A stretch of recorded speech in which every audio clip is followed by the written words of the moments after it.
And if we look back over all these things that have happened during our lives, then his almighty hand is evident, right?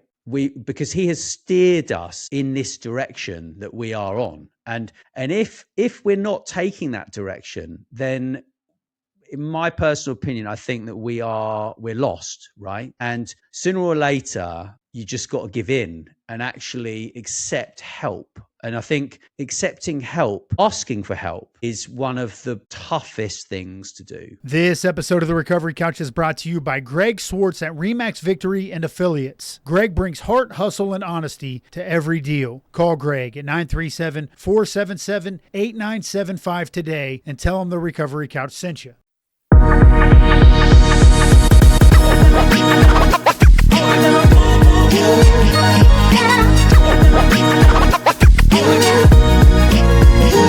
Hey, what's up, guys? Welcome back to The Recovery Couch, where we deliver unapologetic, real, faith-based stories and messages that are covered by the blood of Jesus. This is a space where we speak from the heart without filters, because Psalm 139 verse 4 reminds us that God knows our words before we ever speak them. Romans chapter 5 verse 8 tells us that while we were still sinners, Christ died for us. That's why the Recovery Couch exists, to meet people exactly where they are, because here we believe when you offer someone a space to be real, you're also offering them a space to heal.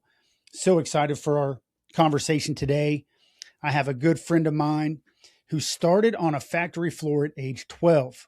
He worked his way from there to IBM Futurist, Authority Architect, engineering success for founders and executives, and he's the co-founder of Monday Influencer.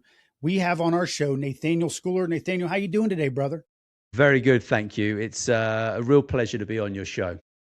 Thank you very much. Yeah, so let's give the audience just a update. So we actually had a recording last week, and it didn't upload, where Nathaniel shared an unbelievable story about his relationship with God and how it came to fruition. Today, we're going to switch gears a little bit, and we're just going to let the Spirit guide this discussion. So I'm going to ask you this, Nathaniel, what's heavy on your heart? Well, I think right now, looking at the sort of state of people's lives and how they are lacking in faith, right? And I think the relationship with God that we have, we don't really understand it until we sort of look back, right? And if we look back over all these things that have happened during our lives, then his almighty hand is evident, right? Because he has steered us in this direction that we are on. And if we're not taking that direction, then in my personal opinion, I think that we're lost, right?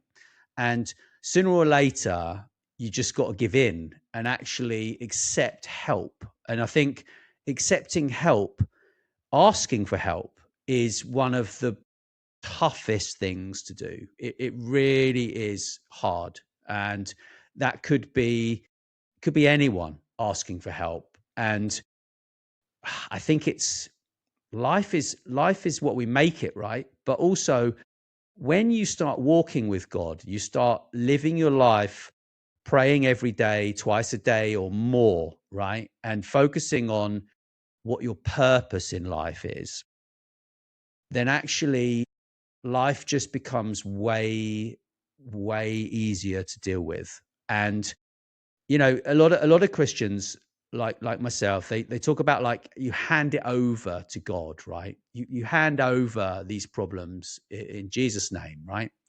But the fact is, when you're deep in a problem, to hand it over is a really difficult thing to do unless you're praying every day, twice a day, right? And I pray in the morning, I pray in the evening, and it keeps me on a sort of a level of understanding that I'm being listened to and I'm being guided, and all of these problems, right, in my life, because look, right, everyone has problems. This is life, right? But all these problems in my life, they will work out, right?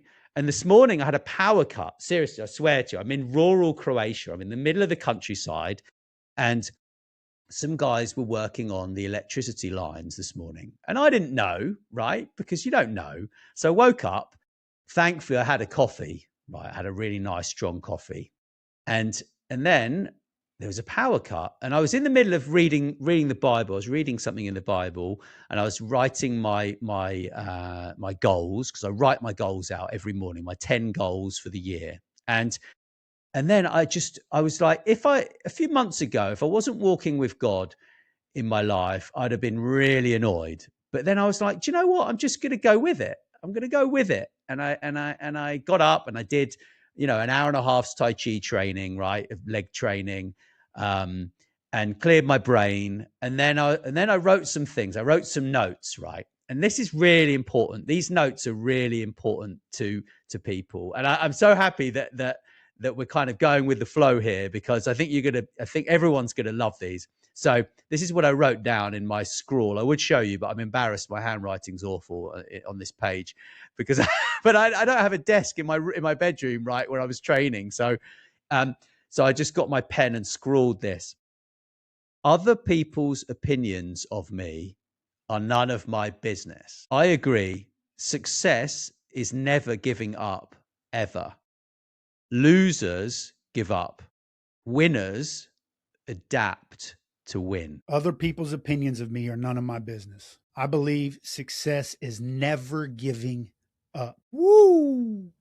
Let's go, dude. Say the second one again. Success is never giving up, and then what? Losers give up. Winners adapt to win. And this came to you during a Tai Chi? Yeah. This morning, yeah. And then I went to the gym and did some weights, because I was like, I can't stay here and get annoyed that the heating's not on and that I can't do any work. So I went to the gym, and I came back, and the electricity was on. Praise God. So hold on, man. You, You said you cleared your brain with Tai Chi. Tell me the importance of that, man. Like, every morning I battle some negative thoughts. That's my first battle of the day. Hit the snooze button. Then, gosh, I don't want to get up. And I go straight into a redirection for my mind, a prayer. God, I'm so thankful. Whatever. I start to pray. How important is it for you, Nathaniel, to clear your mind, as you said at the beginning of the day?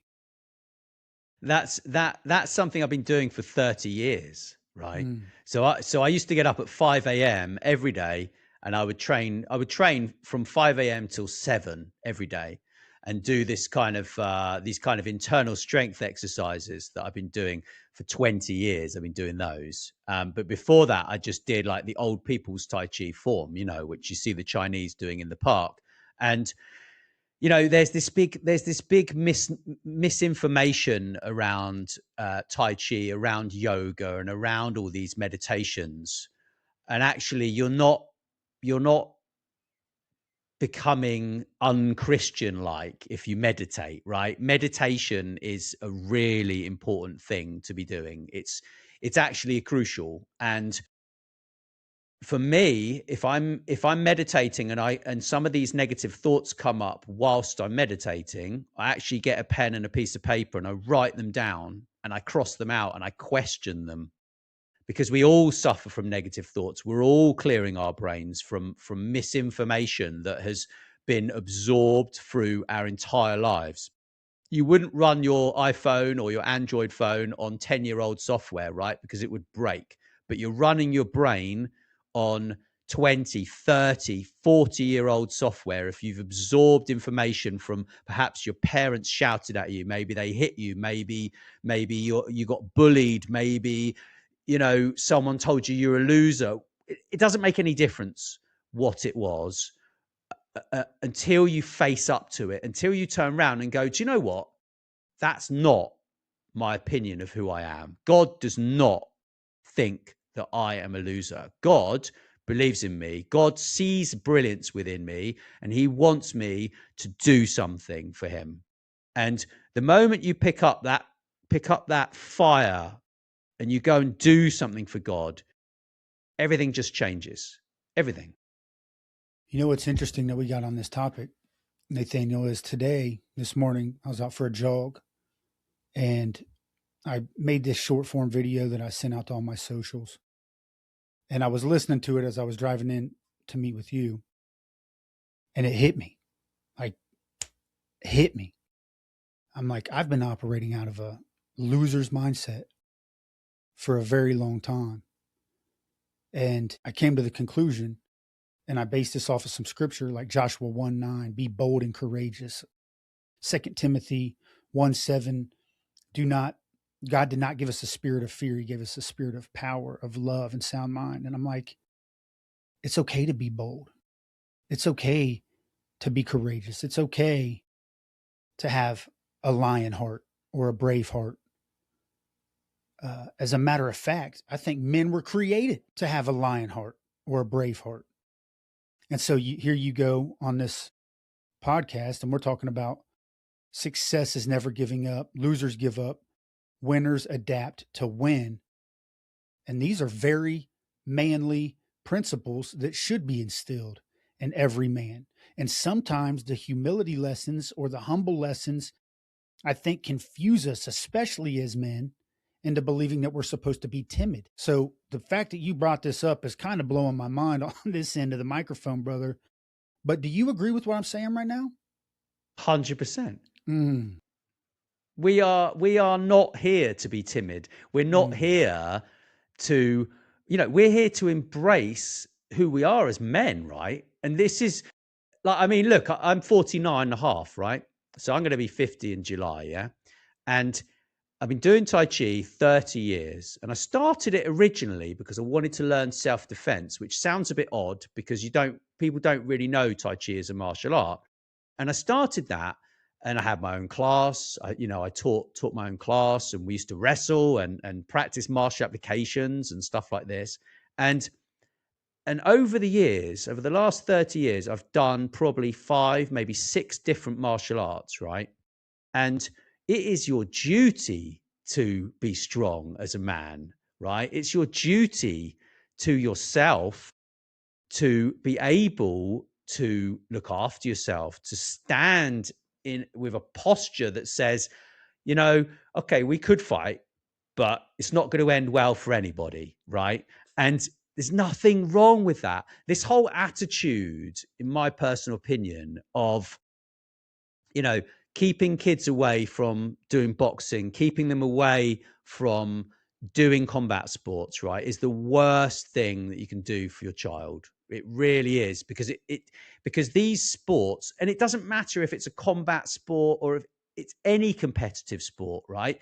Because you need to compete in order to win, right? And winning teaches you a lot, but losing also teaches you something, right? But you don't lose until you give up. Yeah. Look, I went to 2 jiu-jitsu tournaments at the age of 40. What was I? I was 46 in the first one, 47 in the second one. I've been training jiu-jitsu for like 2 years at that point, 3 years actually for the second tournament, lost in both tournaments, right? But that does not make me a loser. Yeah. It doesn't make me a loser, right? I've got some medals. Yeah. I've got medals in Tai Chi doing wrestling, like pushing hands. The first tournament I entered, you could hit people in the chest with a palm. You could literally strike them right in the solar plexus with a palm strike, which was just brilliant fun. Because when you hit someone with a palm in the solar plexus, you could just throw them on the floor and then you win, right? Because you get 4 points or something if you can drop them. But then they changed the rules, which was a bit sad. It went from 2 minutes to 1 minute. But jiu-jitsu has taught me so much about humility and so much about ego, so much about actually just withstanding pressure. Because in the beginning of jiu-jitsu, nothing apart from judo, I don't think, really prepares you for the pressure that you receive when you do jiu-jitsu, Brazilian jiu-jitsu, because it's excruciating. It's awful. It's literally like being leant on by or strangled. Like, I mean, they lean on your lungs. When you're on the bottom, someone's on top of you and they're leaning on your lungs, and it stops you you can't breathe very well, right? And then you realize, actually, if you relax into it and you just breathe through your guts, right? If you can, right? Because that's another thing that we've lost since we were children. We were breathing as children when we were born through our diaphragms, right? And over the years, we developed this shallow breathing at the top of our lungs, which is fascinating. How we get further and further away from the natural essence of sort of who we are. It fascinates me, really, to be honest. There's so many places I could go with this conversation right now, but I'm going to go back to these rites of passage of manhood, right? The will of every man when we were just a boy seems to be pursuing something a little dangerous, that our moms might kind of be like, I don't want my son getting hurt, or that's my baby. But I remember my grandfather giving me pocket knives. And that felt to me, I felt like I was a different person from that point forward, more dangerous, in a good way. Maybe I walked a little bit taller. I remember both my grandfathers sharing with me times where they shot pistols. And that seemed like more important to my little young boy heart than anything I was learning in the school. And the more I read literature, the more I study the subject of Christian men, I understand the yearning of every man is to be a little bit dangerous, to walk a little bit on the edge, to maybe there's even this idea that we question, are we good enough? Am I capable enough? And there's only one way to find out is if I try Brazilian Jiu-Jitsu, or if I go hunting bear, or if I learn how to hike or climb a mountain, or if I learn how to fly fish. These concepts live in the soul of every man of, am I good enough? Is that kind of what I'm gathering out of this conversation? You can test yourself. It's okay. Maybe we got a little bit feminine in our understanding of what a man's supposed to be with the humility talk, but a man needs to explore his limits. Is that where you're at with this, Nathaniel? I think also, yes, there is that, but I also think that it is highly relevant to the diet that we have. Lifting weights and running, right? Which you run, I know. I don't know if you lift, but I lift, right, as well. But I don't run yet. But I might start. But these things build testosterone, right? Who on earth said testosterone was bad? Testosterone, high testosterone, right, is what makes you able to deal with life. Yeah.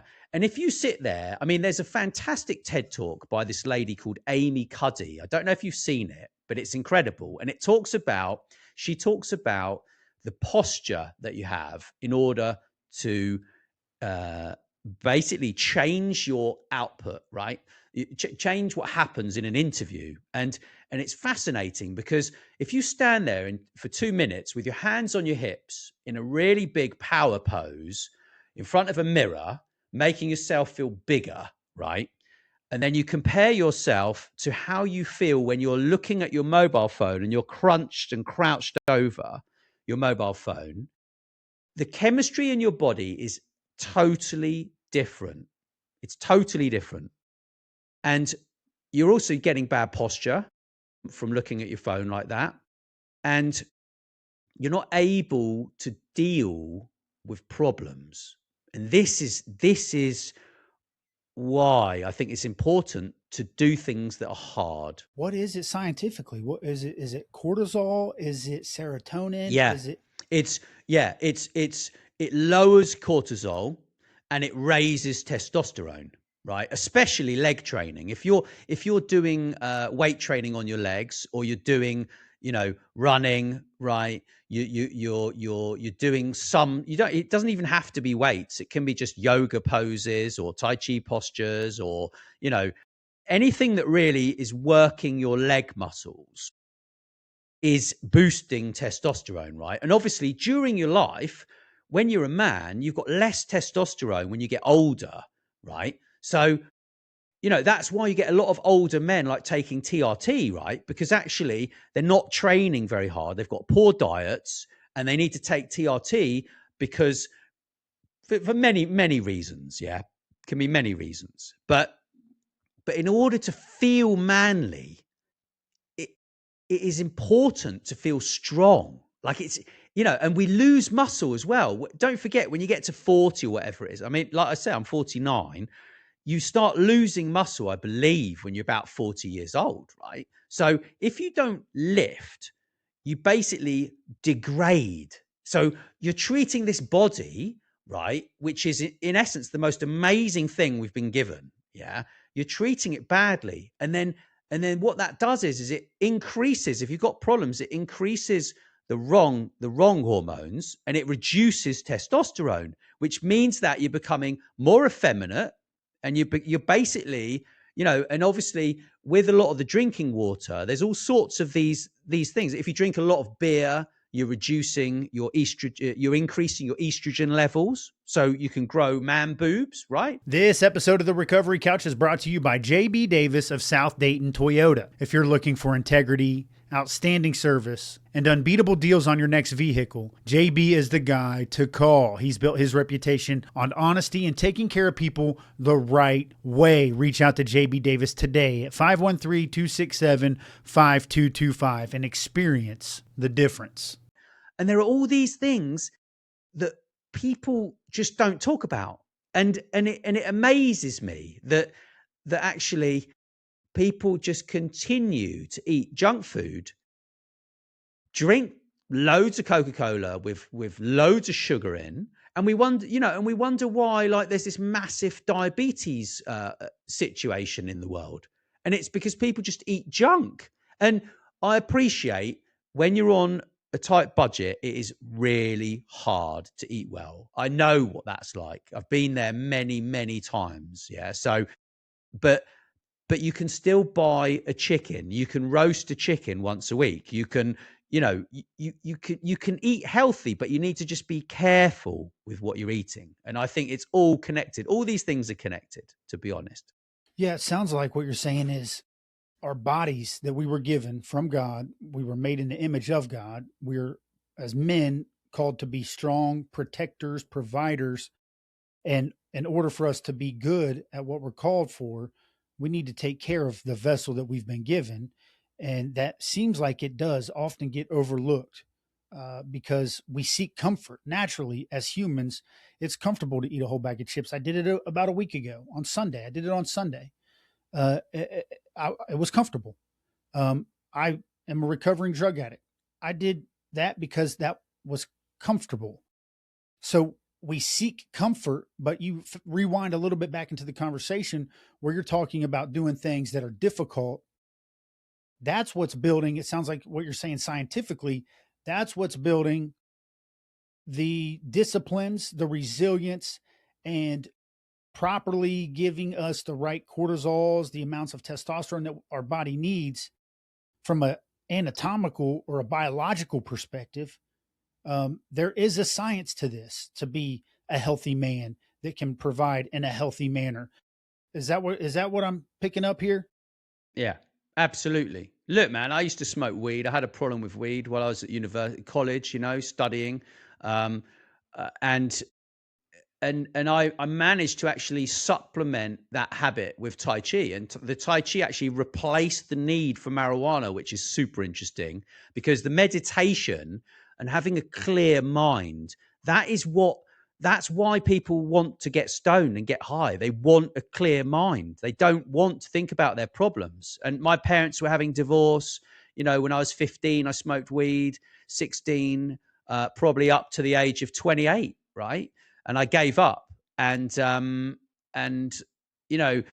but from 21 up to 28, I was still smoking a bit of weed, but I was also training. In Tai Chi as a martial art, right? And then eventually I managed to just give it up completely. I just stopped, just literally just stopped. And it was really the nicotine that I was actually addicted to rather than the marijuana, which is an interesting one because a lot of people think they're addicted to weed. They're not addicted to weed. They're addicted to the nicotine that they put in the spliff, right? Or in the bong or whatever the hell they're smoking. Yeah. And it's the first time I talked about this on a podcast show. So what can I say? Uh, well, gosh, what was I just thinking, Lord? Nathaniel. So as men, right? how important is it to develop these healthy habits?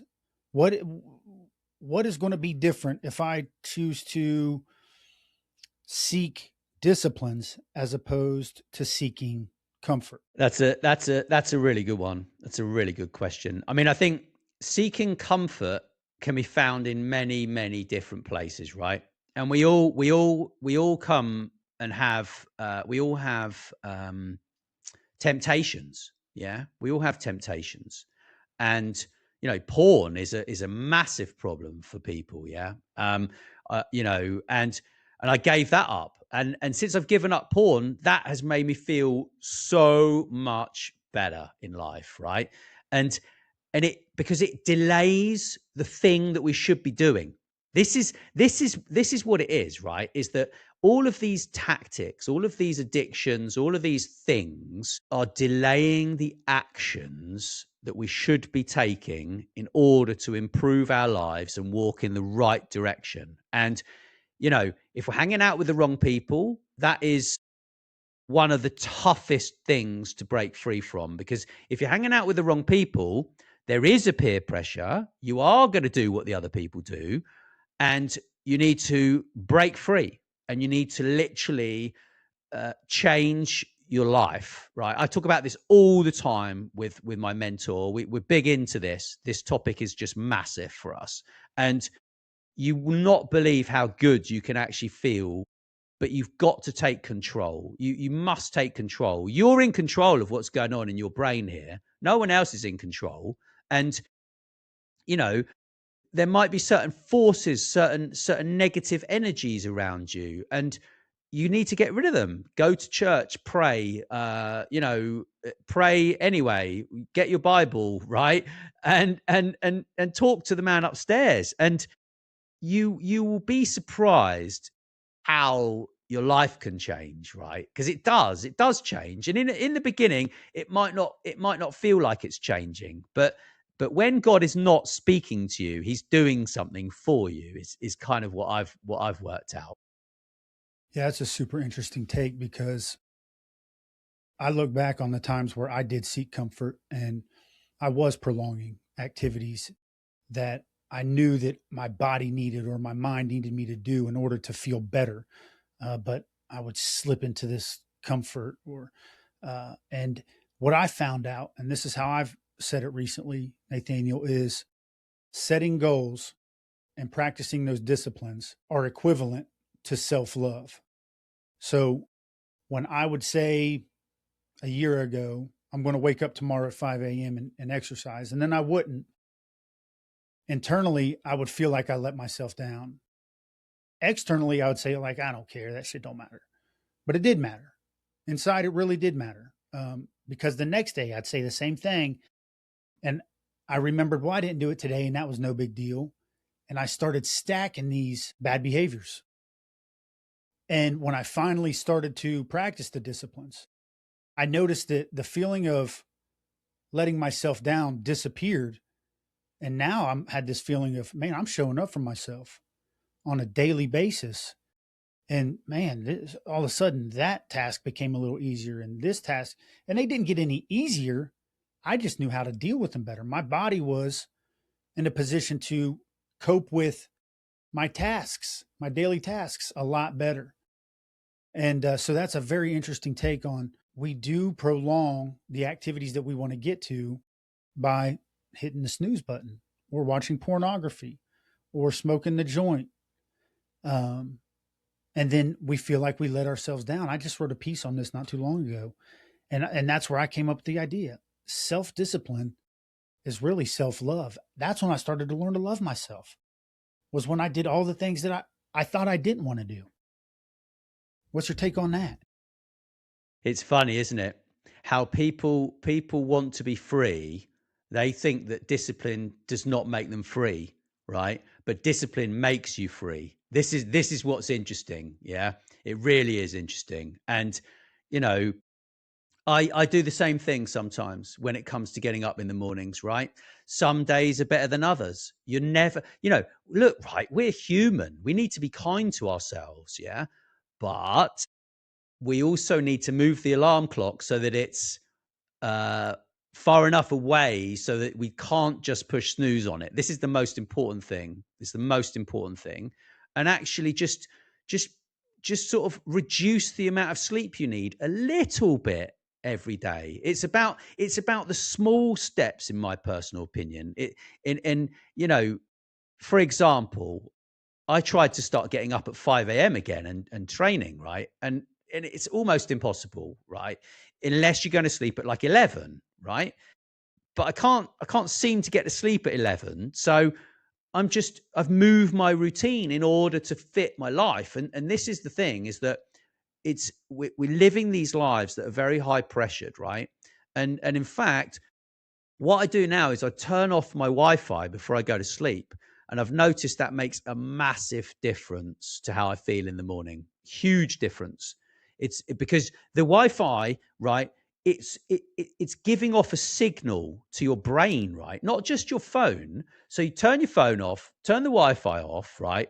And I tell you what, 6 to 7 hours will give you literally so much more energy than you would get if you left the Wi-Fi on. And if you're listening to this and you're like, he's talking rubbish, just try it. Literally, just try it, and then drop me or Brandon a message, because we'd love to hear about that. That could be quite interesting to see what your take is on it, because some people may not notice. Well, shoot, I remember when I was handed tools like deep breath work or meditation or mindfulness, all these practical tools that I could use to clear my mind, especially in times of, chaos where my mind is choosing to kind of, be chaotic.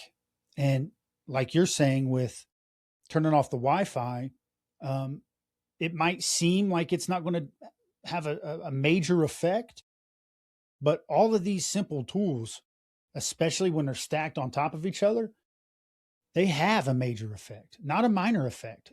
When you practice one at a time, I've noticed things happening kind of slowly, like, oh, okay, I am feeling more mentally clear today. Breath work was a big one for me. I'm big on breath work right now. I want my body to obtain as much oxygen as possible. Um, I heard somebody recently say in some of my research that oxygen is just important to the human body as food and water. And as a matter of fact, the human body can run for days without food or water, but you have to breathe. And I'm like, dang, man, oxygen is that important. So I've practiced these principles similar to how you're talking about the Wi-Fi, shut that off. And I realized, wow, these things have major, they've given me major improvements in my life and my mental clarity. And it's unbelievable, quite frankly. Well, I think it's amazing that you're doing some running as well, Brandon. To be honest, I maybe liked running once. I ran once in a new pair of shoes about 8 years ago, and I loved it. It was in the rain, but ever since then, I just haven't really enjoyed running. But I think I'm gonna try it again fairly soon, but I'm not quite ready right now, to be fair. Puts your lungs to work. It puts those lungs to work. And yeah, there's something that happens, and it's not just physical, it's certainly mental as well. The more oxygen that I seem to consume, and it's crazy, the more water I seem to consume, my body seems to operate a lot more efficiently. The more oxygen I seem to, little tiny things that I didn't think would make a big difference. I remember when people were like, man, quit drinking pop, dude, start drinking water. I'm like, yeah, that's my source of energy. That's my caffeine. That's how I thought. And then when I did it, I'm like, golly, if I eat 2 meals in a row that are rubbish, you like that? If I eat 2 meals in a row that are rubbish, I can feel it. My whole operating systems are different. And I don't want to be that out of tune anymore with my body, with my mind. I've also heard, tell me your take on this, Nathaniel. Gut health is the key of your body's health. Have you ever heard that take? I've heard about it, but I think as we get older, we sort of get used to certain foods that agree with us and certain foods that don't, right? And and I think providing we eat the right food, gut health isn't something I've really had a problem with. Occasionally, maybe if I eat like the wrong kind of the wrong kind of flour is used. Like that multi-grain flour just does not agree with me at all. I'd rather eat white or brown, right? So I think it's just as we get older, we get to learn about ourselves, and then we just, we sort of almost do it subconsciously, really. But like what you said about stacking these things on top of one another is just absolutely spot on. Especially when you think about coffee, right? If you just have one coffee as soon as you wake up in the morning, you're going to be tired all day. But if you wait an hour and then you have a coffee, you're going to feel better, right? Which is quite a weird thing. Like there are all these little hacks that I talk about, all the time, right? With my business partner, we write about these in Monday Influencer, and it's just interesting, isn't it? This whole world we live in, and the more information that we have, but you can't. I think getting to grips with all this stuff and realizing you can't do everything all at once is the most important thing, because you're building new habits, right? And like you say, you stack one habit on top of another, and it's like, look, I'm doing Tai Chi, I'm doing MMA, I'm doing weight training, right? I'm not quite ready to go and have a walk, right? But I want to, and it's on my list. Sometimes I might have a little sneaky walk, but actually I'm doing enough to keep my brain healthy and my body healthy and stay fit, right? And soon it's going to be sunshine. So then there's going to be the sun, and then I can go swim in the water, right? But if you try and if you're not doing any of these things, and you're like, right, I'm going to go on a full on campaign, I'm going to do BJJ, I'm going to do boxing, I'm going to do this, you're not going to succeed. You're just not, because it just doesn't work like that. So picking one thing, like you say, like maybe fishing, it really doesn't matter what it is, because that specific sport, it becomes your meditation. This is what's interesting, because it distracts you from maybe the downward spiral that you're on if you're in a bad place, and it gives you something to look forward to. And and for me, that's the most important thing, because we can all sit at home, we can all be depressed, we can all pick up that bong or the bottle of whiskey or whatever it is, and we can get high, right?